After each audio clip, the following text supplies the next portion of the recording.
Hello again, everybody. And again, thank you for being a part of this study. And one of the blessed things, you can always go back and catch up if you miss something. We're kind of in part 2 of Esther today. We left off with this evil Haman trying to kill off all the Jews. He's got the law written by Xerxes. He's fooled Xerxes. Esther still has not told anybody she's Jewish. So Mordecai, being the smart man he is in chapter 4 of Esther, goes, I'm going to go to the queen for help.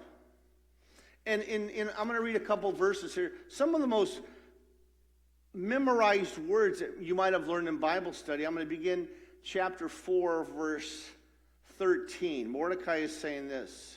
Do not think, Esther, because you are in the king's house, you alone of all the Jews will escape. For if you remain silent at this time, relief and deliverance for the Jews will arise from another place. But you and your families, father's family, will perish. And who knows but that you have come to your royal position for such a time as this. This is the message of this short devotion. You are where you are at today, not to do things like Esther, but to do things that God has planned for you. I met with a lady this week talking about her health and her salvation. And God used me as a pastor to ask those questions that some people might be afraid to do. But anyway, Mordecai goes to Esther, and Esther intercedes for them. Chapter 4, verse 15. Then Esther sent this reply to Mordecai. Go gather together all the Jews who are in Susa and fast for me. Do not eat or drink for 3 days, night or day. I and my attendants will fast as you do. When this is done, I will go to the king, even though it is against the law, and if I perish, I perish. You're thinking, like, what's the deal? She's the queen, she's the wife.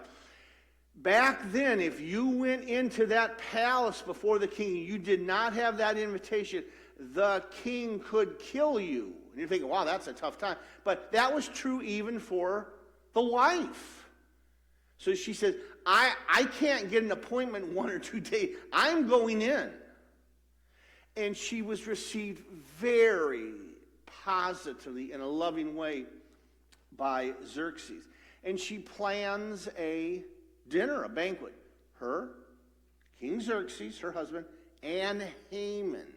Now, in between all this, Xerxes asks Haman to give Mordecai an honor, which is raging. So imagine, hey, he's raging.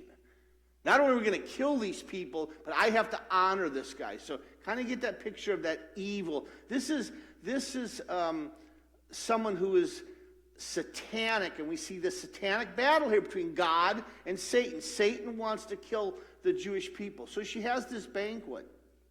She tells him the story. I'm Jewish. And she tells him of the plot. Now, the decree has been signed. Once you make a decree by law, you can't go back and even the king cannot reverse it. We can do that today in our legal system.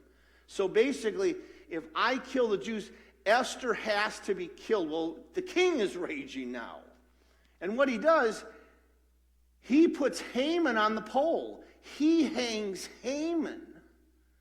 And the pole that was originally planned to put Mordecai on. So it's funny, watch how God works in this. But what do you do with the decree? Haman and his family is gone. God will conquer evil. They make a second decree that the Jews have to go out among the 127 provinces and they have to fight. They have to fight those enemies that are there to kill them. And they do that. They get organized and they go out. Now,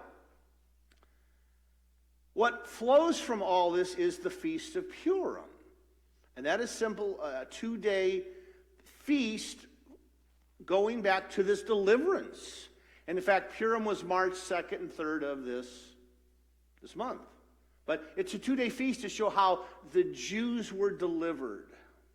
Let's wrap this story up. Esther saves the Jews, but again, God is overhand saving, doing all this work.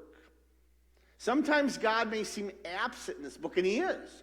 But God is still there on the throne doing his work. The other thing we need to think about is, are there times you need to speak up? Silence. I don't want to get involved. And I think a lot of America is like that. But don't be silent. You are here for a purpose. So think about that, pray about that, and we'll see you tomorrow. Have a great day.